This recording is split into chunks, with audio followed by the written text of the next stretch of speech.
Hi everyone, my name is Patience, and I'm going to take you through this week's segment of Quick Facts with Birguid, where we unpack the Africa Continental Free Trade Area Agreement.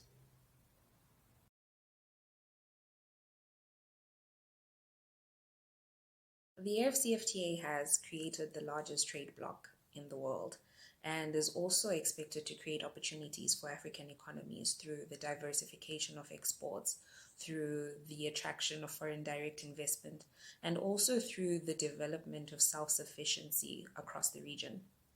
In order to take full advantage of the opportunities presented by the AFCFTA, African governments are therefore challenged to improve certain aspects of their governance and, administration capabilities. For instance, they need to improve their planning, they need to improve the regional network. So, starting with infrastructure internally and then expanding to the region. They also need to improve their accountability and transparency, which will improve relations with investors that are looking to come into Africa and also be part of the AFCFTA.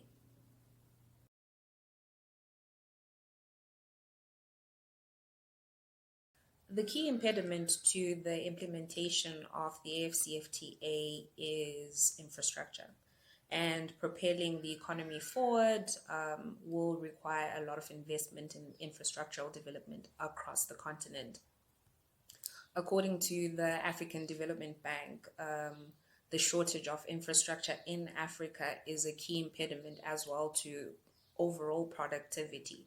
And looking at the question before, we spoke about manufacturing capability and we spoke about industrialization. And in order to improve those two aspects, a lot of investment has to go into infrastructure. Another key impediment to the implementation of the AFCFTA are the economic disparities among the African nations themselves. The continent is characterized by large economic disparities, with 50% of the continent's GDP accounted for by three of the major nations, that is South Africa, Egypt, and Nigeria. Addressing the economic disparities will result in a sustainable trade area being created.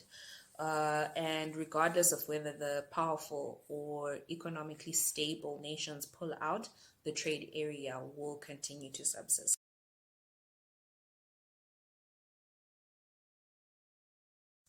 The COVID-19 pandemic has resulted in further delays with regards to the full implementation of the AFCFTA. And we find that a lot of the resources that would have otherwise been channeled towards infrastructure development and ensuring that the AFCFTA is implemented successfully are now being channeled towards developing a vaccine and ensuring that the vaccine is administered to all citizens of the continent.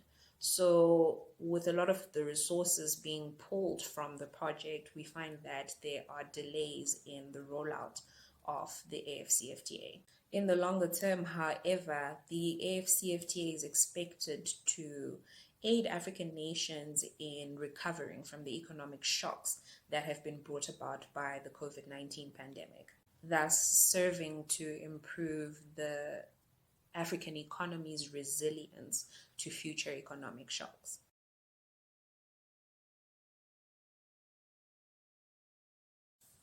Going forward, African governments need to prioritize the development of infrastructure, of trade enabling infrastructure that includes utilities, your energy, your water supply, road networks, and also other things which have been brought to the fore as a result of COVID-19 as critical components of trade include logistics, infrastructure such as warehousing, and import and export technologies. It is my belief that the AFCFTA can achieve the desired outcomes if focus is shifted from the painstaking process of policy development and a lot is poured into actual infrastructure development, strengthening of logistics infrastructure across all nations, just to ensure that each nation is an active participant and contributor to the AFCFTA, resulting in the future success of the trade area.